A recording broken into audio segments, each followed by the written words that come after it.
ואם אתה מאמין שאפשר לקלקל, ודאי, ודאי, ודאי, אפשר לתקן.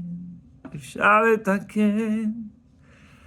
Hi everybody, this is a special story for my nephew, Mikey Kaltman. This is Rabbi Z from Brossard, and you're gonna listen right now to a story that's gonna be so much suspense, intense, but more than all of that, it's an amazing lesson for all of us, how to treat people. So listen well, and if you fall asleep in the middle of the story, don't worry. We can put back the story tomorrow, and we're gonna start either from the beginning, and you can again listen from the beginning, or you can listen from the middle where you stop and you can finish the story. This is a beautiful story, and it's a story from a big rabbi that you heard probably, and his name is the Baal Shem Tov. But before we get to the Baal Shem Tov, we need to know this personage, this guy, that his name is Ze'ev. Ze'ev is a simple Jew. You know what a simple Jew is? Simple Jew means someone that knows he's Jewish, he likes the Torah, but he doesn't know all the laws and all the halachot and all the explanations of all the parts of the Torah. He knows Hashem, he's busy to do his work, and he's trying to get a parnasa, to get some money to feed his wife and his children and his family. But he doesn't know much about the Torah, but he loves the Torah from all his heart. And this guy, Ze'ev, he loved, you know what, which mitzvah? Shabbat. He loved the mitzvah of Shabbat. He would enjoy the Shabbat, singing song, and enjoy every moment of the Shabbat. Tefillah, Torah, Tzedakah. He would sing Modeani, you know, this is the way we wash our hands, we wash our hands. All the mitzvot that you know, he would enjoy doing them all the week, but especially on Shabbat. And this guy, Ze'ev, he had a horsey. And he would travel sometimes for his business. And here it was one day on Friday, exactly like now, as you can see, you don't see, but it's like right now 6, 7 p.m., close to Shabbat, but not so close. We have time to go home. And Ze'ev would take his horse and go back home. But for some reason, the horse this day wouldn't go so fast. Usually the horse go, and this day would go very slow. So Ze'ev was a little bit stressed about this situation, and he would take the stick, the fouet. Ask your mother the fouet. The whip, and he would whip the horse, and the horse will go a little bit faster, but not fast enough. And watching is looking at his watch and looking at the sun, he sees that the sun almost sets, and soon it's Shabbat, but he's still very far from the house. So what do you do? What would you do, Mikey? So he thought in his head, maybe I stop the horse and I spend Shabbat here in the middle of the forest with dangerous animals, far from his family. His wife will be stressed because she doesn't find her husband for the whole Shabbat. He said, no, that's not possible. I can't do that. And he decided that even if Shabbat is coming, he's going to continue going fast, hopefully getting to his house before Shabbat. But that didn't happen. Unfortunately, he gets home and Shabbat is already here. And he's so sad because for him Shabbat is so important. And he's crying, and he's full of dust because of the way, because of the travel. And his wife comes to him, says, Ze'ev, what's happening to you? I know you came after Shabbat, but it's not your fault. You should not be sad like that. And Ze'ev was very sad. So you know what his wife told him? He said, look, Shabbat, it's a mitzvah to be happy. So you got to stay happy all Shabbat. When Shabbat is done, you go to see the Rav and you ask the Rav what you can do. But for now, 24 hours of Shabbat, I want you to be smiling like that and to be happy. And Zev was such a nice guy, and he listens to his wife. He said, this is wise. I need to celebrate Shabbat with simcha, joy.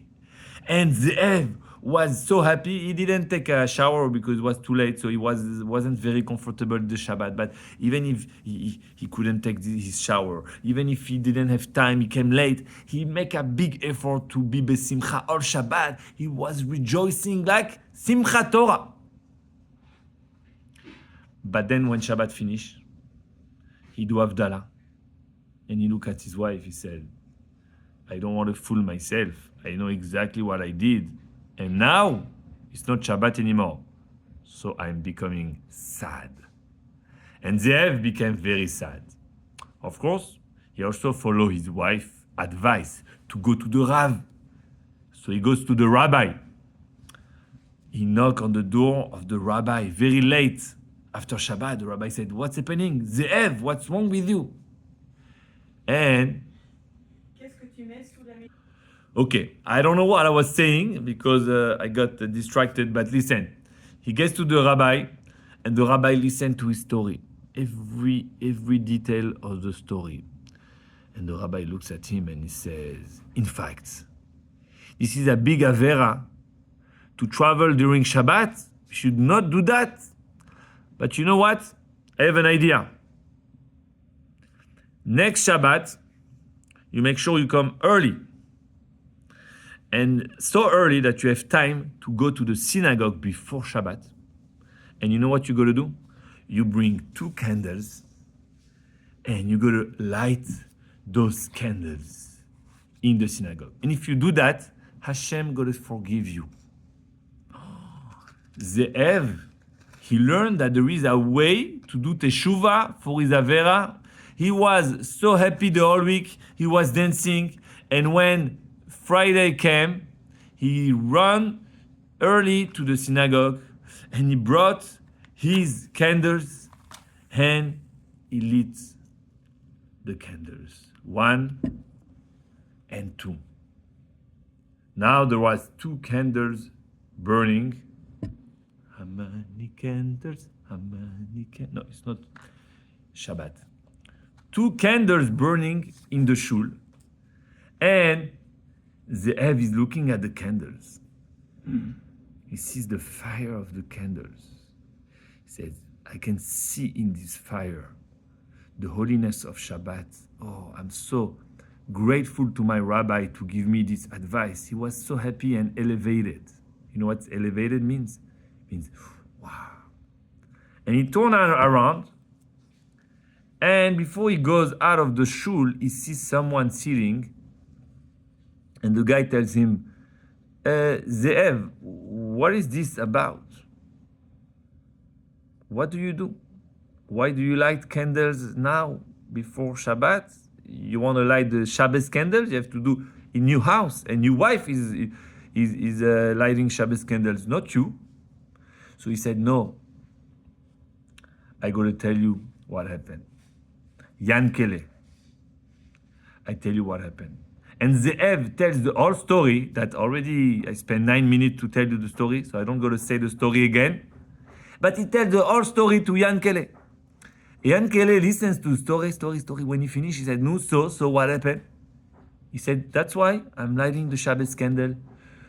It's a forgiveness for traveling during Shabbat. Yankele looks at Ze'ev. He says, look, I respect this rabbi, but I don't understand. I never heard that lighting candles could forgive a sin like traveling during Shabbat. This is a huge sin. It's not you lighting 2 candles like that. This is nothing. While they're talking, imagine the window was a little bit open and there was wind going on the flame. And Zev doesn't feel so good about that. He sees this Jew, Yankele, he was a Chassid of the Baal Shem Tov. And he respects the Baal Shem Tov. And he tells him like that. He felt bad. And you know what?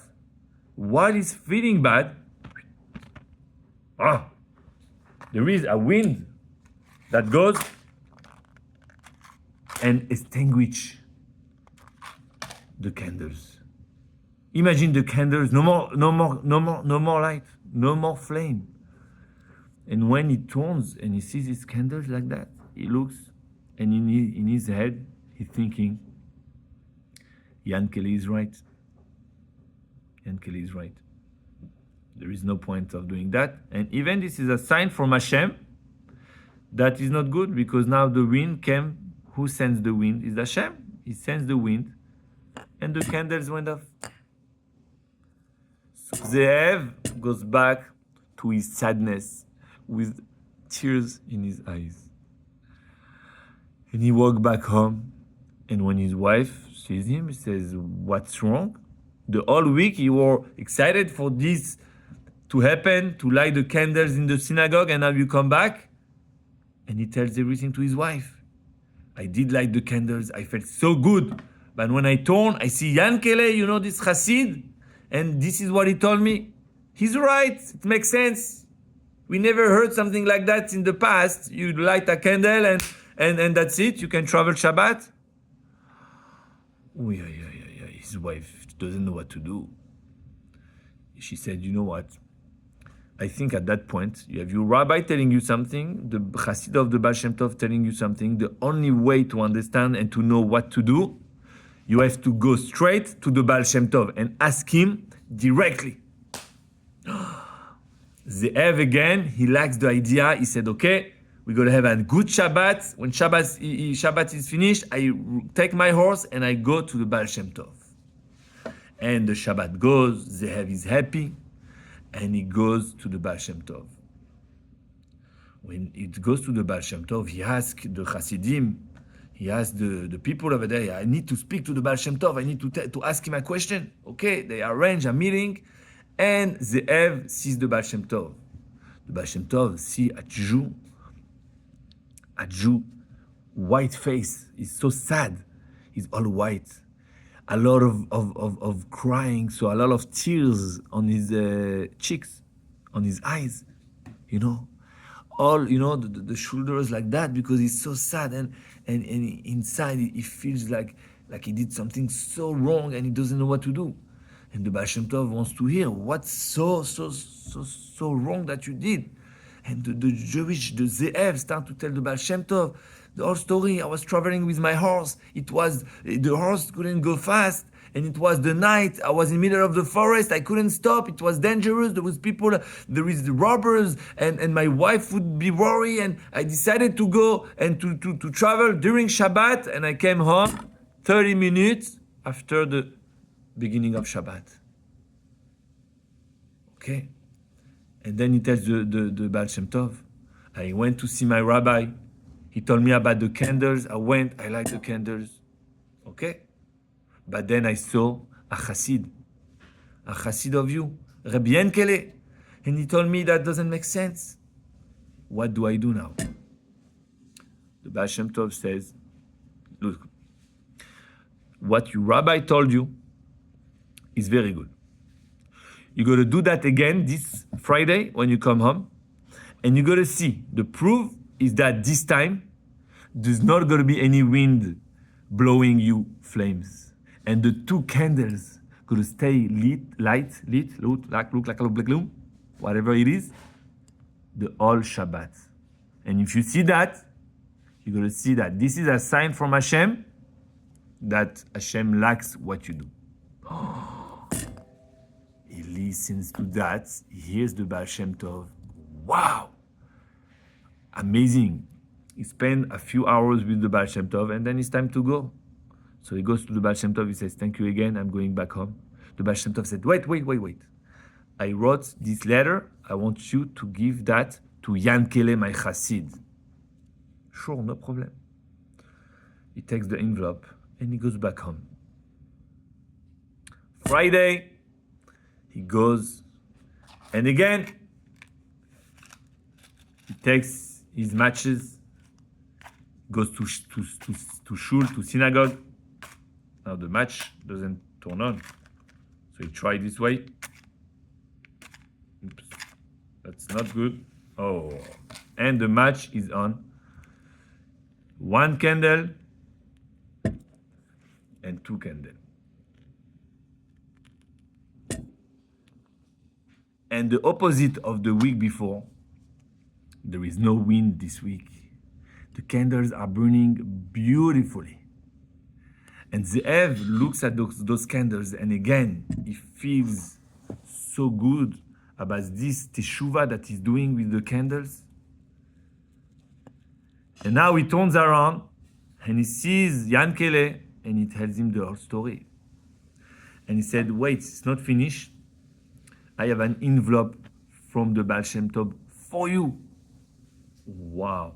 Yankele, he's a little bit scared of this envelope because he feels that maybe he was wrong to, but he said, look, an envelope from the Baal Shem Tov, this is always a good thing, so I can't wait to open it. And he takes the envelope, he opens the envelope, and he's so happy, a smile on his face.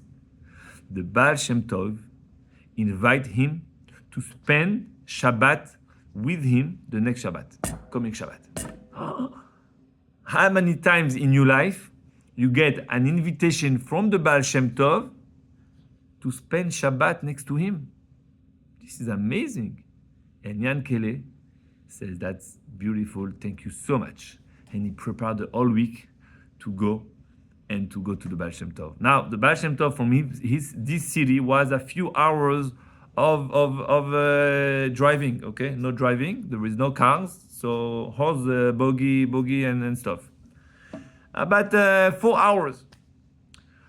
So Yankele is smart. He doesn't wait for Friday at 1 p.m. to go and arrive just before Shabbat. No. He doesn't wait for Friday morning. He's much smarter than that. Thursday, a day before, he takes his horse and buggy and starts his way to the Baal Shem Tov. A day before, he has 2 days in front of him. There is no chance, no risk. All good. And he goes, he takes his books, Talit, Tefillin, and he's so happy singing Nigunim all the way. And he goes in his buggy and horsey, and he starts to go. And he just started to go out of the city, that there is big clouds, and big rain, and big tornado, and big balagan. But Baruch Hashem, he has so much time, he's not worried. So he goes very fast the first day, very fast. And he goes half of the way. It was supposed to take 2 hours, it took him 6 hours, but he's okay. We have all time. He goes, in the night, he puts a little tent, he sleeps over there, very quiet, everything happens good. He wakes up, now it's Friday morning, he has a whole day to arrive to the Baal Shem Tov. No problem. And he goes again. And again, the big tornado, the big, how do you call that? A lot of water falling from the sky, raining and storming, big storm. Big storm. And the big storm puts so much water on the floor that the floor, it becomes, the earth becomes a big, very hard to go. Every 10 meters, every 1 minute, every 2 minutes, every 10 minutes, he has to stop and to clean the wheels and to fix and to do. And the all days he's busy just to fix his cart and to take care of his horse and to make sure that he can slowly go. Baruch Hashem, he sees the village of the Baal Shem Tov, so he knows it's not far, but still, this little distance took so much time that he sees the sun setting in the horizon. And he's starting to be a little bit scared and stressed. And now the stress starts to come, and he tries to push the horses, and he goes. And Baruch Hashem, he arrived at his house, at his hotel, 2 minutes before Shabbat. He's like that. He doesn't have even time to go to the mikveh, to take a shower, to prepare, to put his jacket, everything, everything was wet, everything. But he's happy at least. He's here before Shabbat. Wow, Shabbat comes in and he feels, usually he's a Chassid. Before Shabbat, he sits and he learns, and he go to mikveh, and he has time to visit the shul before, and this time he didn't have. So he didn't feel so good. He goes to shul, to synagogue, and he sees the Baal Shem Tov doesn't even say anything. Baal Shem Tov invites him, so he didn't say anything. So the first night he goes home, he said, maybe the Baal Shem Tov knows what happened. And he's not very happy that I came just the minute before. Maybe not. Maybe I just make up in my mind. So he said, I gotta wait next day. In the morning, he wakes up, he goes to shul. And again, he sees the Baal Shem Tov almost is upset. He said, what? And now he realized, he said, no, this is not the way a Chassid has to come to Shabbat, like just 1 minute before. And he feels so bad, and like the whole Shabbat now he's starting to feel bad and bad and bad. And during this all day, again the Baal Shem Tov doesn't even look at him, doesn't speak to him, doesn't tell him come next to him. Nothing happened. So he feels so bad. He understands that he did something very wrong. At the end of the Shabbat, he came, for a Chassid. What is the dream of a Chassid? Is to be able to spend Shabbat next to the Rabbi. So every week, he's far from the Baal Shem Tov, but in his mind, he thinks about the Baal Shem Tov. Finally, this time, he's close to the Baal Shem Tov, but inside, he feels far. Sometimes you are far and you feel close, and sometimes you are close and you feel far. And that's what happened this time. He was so sad about it. Anyway, Shabbat ends. The Baal Shem Tov do Havdalah. Candle again. They do Havdalah. They finish the Havdalah. Turn off the candles. And now Shabbat is finished. The Chassid doesn't know what to do. Before he goes back home, he said, at least I need to go and to see the Baal Shem Tov. And he goes, he said, the Baal Shem Tov, I'm happy I was here this Shabbat and I'm ready to go back home. The Baal Shem Tov looks at him and he said, Yankele, you know that you almost came to my city during Shabbat. And you know what happened? I had to daven, I have to pray, I have to do tefillot. So Hashem doesn't make you come during Shabbat. And because of my tefillot, you came just before. But you know what you felt coming late to Shabbat? This is how the Jew, and even more than that, Ze'ev, your friend from your city, he felt that coming late on Shabbat. So now you know what it feels. And you, instead of encouraging him to do teshuvah, you tell him, no, that teshuvah doesn't work. That's no good. You have to put yourself in the shoes of the person to be able to judge him. And now that you felt this Shabbat, now you can understand what it is. And Yankele this day understood that every time when you see another Jew, you always have to judge him in the positive. You know what in positive means?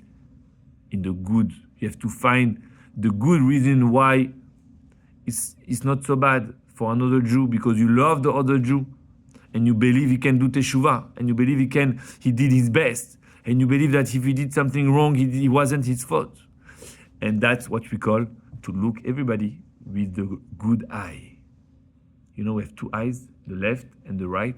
So when you look at your friends, you look at people, you have to look at the good eye. ואם אתה מאמין שאפשר לקלקל, ודאי, ודאי, ודאי, אפשר לתקן.